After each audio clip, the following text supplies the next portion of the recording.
Okay, so today too, I want us to prove the relationship between the coordinate system and the spherical coordinate system. The coordinate system, converting from coordinate system to the spherical part. Okay, so this is the coordinate system x, y, z, and now we are converting it from my coordinate system to rho, theta, phi. So the rho, theta, phi represent the sphere. Okay, so we are converting from coordinate to sphere. So let's see how we derived the formulas. Here we need to understand the derivation of the formula, because when you don't understand how we came about the formula, in fact, you will forget it. Okay, so always try to prove the formula so that it will always stick in mind.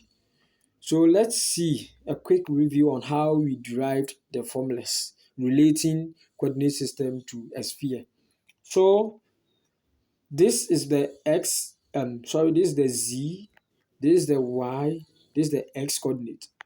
So in case, let's say I have a point here or there's a point here, I can trace it down. So when I trace it down, this one we need to visualize it. It's like we are in a 3D form. So we visualize it as well as possible, else you will not see what I'm talking about, or you will not understand. Okay, so when we trace it down, even with this one, you see it is parallel to the z axis. So wherever we have a point here, it means we can go beyond. Okay, so on this part too, we know that for the y part too, the y-axis too, it is also parallel to this line, and with the x-axis too is parallel to this line.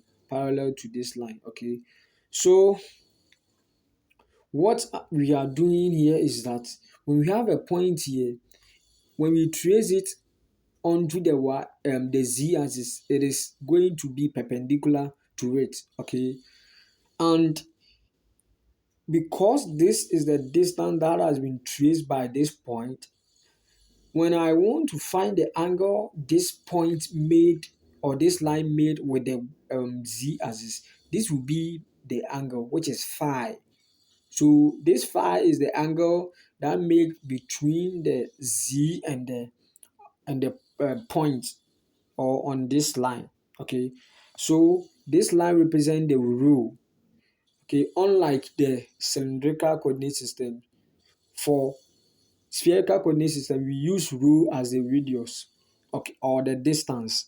Okay, so this is the radius or the distance, which is rho. And you know that this angle, which is phi, alternates with this angle or this part. So it means the angle here should be the same thing as the angle here, because this line or this angle here alternates with this angle. So they should be the same. Okay, so that's the concept, or that's the whole idea. So I am taking this triangle and derive the formulas. The middle one, you can choose any one of them. I prefer the middle one, so I'm choosing this triangle. Okay, so note that the phi, or the angle here, is opposite to the radius. So when I draw my triangle, right angle triangle, this is my phi. The phi should be opposite to the radius. So this phi is opposite to the radius. Okay. Then also this phi is adjacent to z. So this phi is adjacent to z. And also this angle, 90 degrees angle here too, is opposite to the rho. So this side, which is the angle, is also opposite to the rho. So that's how I represented all those values R, Z, and rho here. Okay, so that's it. So let's move ahead on proving it. So here we use Pythagoras theorem. So rho square is R square plus Z square. Then we find the relationship between phi and R and Z.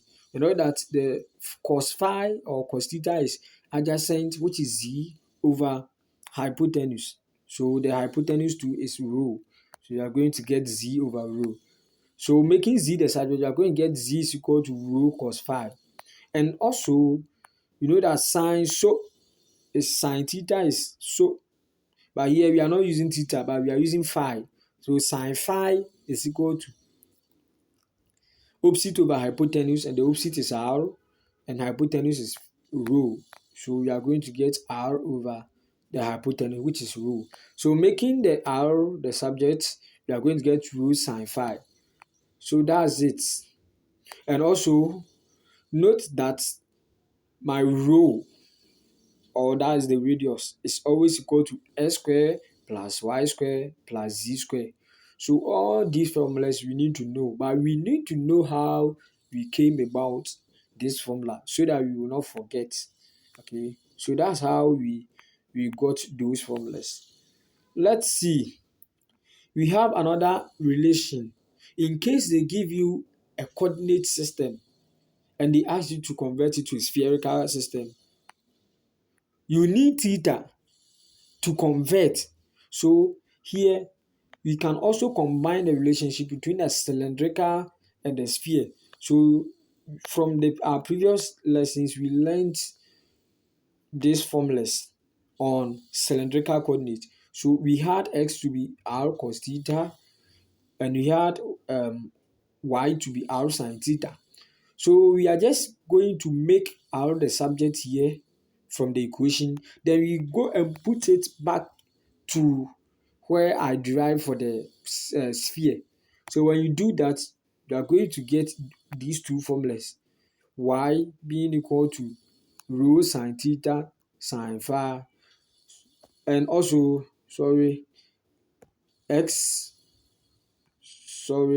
x being equal to rho cos phi sin phi, cos theta sin phi. Okay, so x being equal to rho cos theta sin phi. So we are going to get these formulas. Just put these formulas in mind. So in case when they ask you to convert a coordinate system or a cylindrical coordinate system to a spherical, you can use any of these formulas. You can use any of these formulas to convert them. You can use any of these formulas. Okay, so that's it. Thank you very much.